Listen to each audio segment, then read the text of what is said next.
আপনি যদি এই ধরনের ক্যালকুলেশন করতে চান যে ফুল একটা প্রজেক্ট আপনি যখন কাজ করছেন, যদি আপনার 3 মাস বা 4 মাস বা 6 মাস যতদিনই হোক, একটা ফুল ইয়ারের 12 মাসের ভিতরে একটা একটা সময়ের পার্সেন্ট আপনার চলে গিয়েছে একটা ইয়ারে, তো কত পার্সেন্ট সময়, কত পার্সেন্ট ডেট আপনার চলে গেছে এক ইয়ারের ভিতরে, সেটা আপনি কীভাবে ক্যালকুলেশন করবেন। দেখেন এখানে দেখেন যে একটা ইয়ারের 2টা ডেট আছে।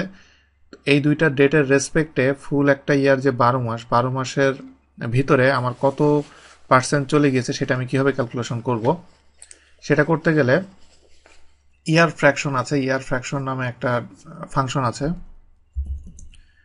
এখানে দেখেন ইয়ার ফ্র্যাকশন, এটা আমি লঞ্চ করার পরে প্রথমে আমাকে স্টার্ট ডেট দিতে হবে। স্টার্ট ডেট আমি এখান থেকে দিলাম, দেওয়ার পরে কমা, এরপরে এন্ড ডেট দেওয়ার পরে আমি এখানে কমা দিয়ে এখানে কিছু ভ্যালু আছে যে আমি কোন ভ্যালুটা এখানে নিতে চাই।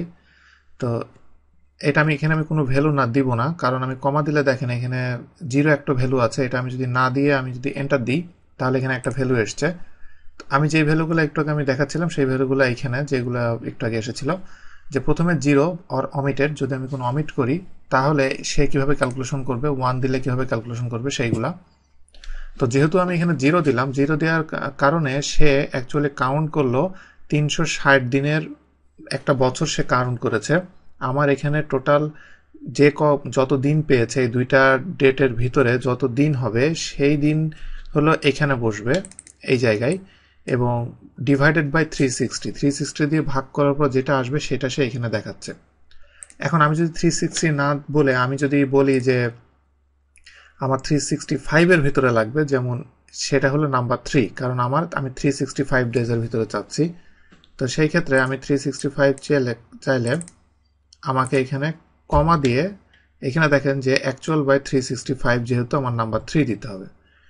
এটা দিয়ে আমি এন্টার দিলে সে 365 এর ভিতরে সে 365 দিয়ে সে ডিভাইডেড করে এখানে কত পার্সেন্ট টাইম চলে গিয়েছে একটা ইয়ারের সেটা এখানে শো করছে।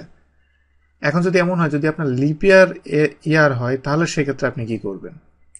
সেক্ষেত্রে লিপ ইয়ারের জন্য আরেকটা অপশন আছে।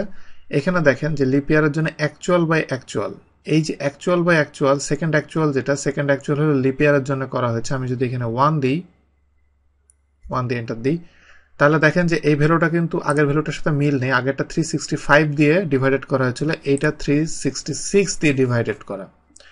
এর কারণ হলো এখানে দেখেন যে সে অ্যাকচুয়ালটা নিয়েছে, এর কারণ হলো 2012 এই ইয়ারে এটা ছিল লিপ ইয়ার। তো লিপ ইয়ার হওয়ার কারণে ডেট হলো 366। তা আমি যদি একেবারে অ্যাকচুয়াল চাই তাহলে আমি 1 ইউজ করব, আর আমি যদি অ্যাকচুয়াল না চাই 365 চাইলে 3, আর আমি 360 চাইলে আপনি এখানে 0 বা 2 আপনি যেটা খুশি আপনি সেটা ইউজ করতে পারবেন।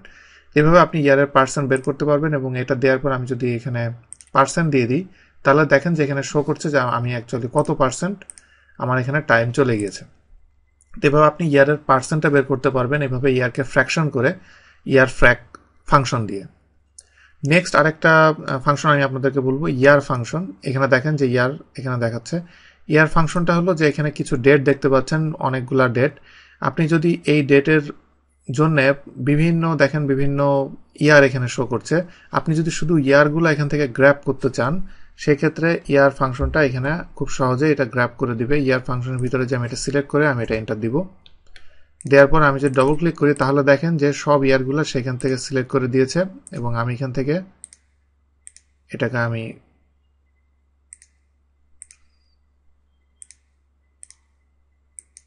ফিল্টার করার পরে সিরিয়াল ওয়াইজ আমি এই ইয়ারগুলো এখান থেকে আমি পেয়ে যাব। এভাবে আপনি খুব সহজেই আপনি ইয়ার ফাংশনের মাধ্যমে আপনি এটা শুধু ইয়ারগুলো আপনি ডেটের ভিতর থেকে বের করে আনতে পারবেন।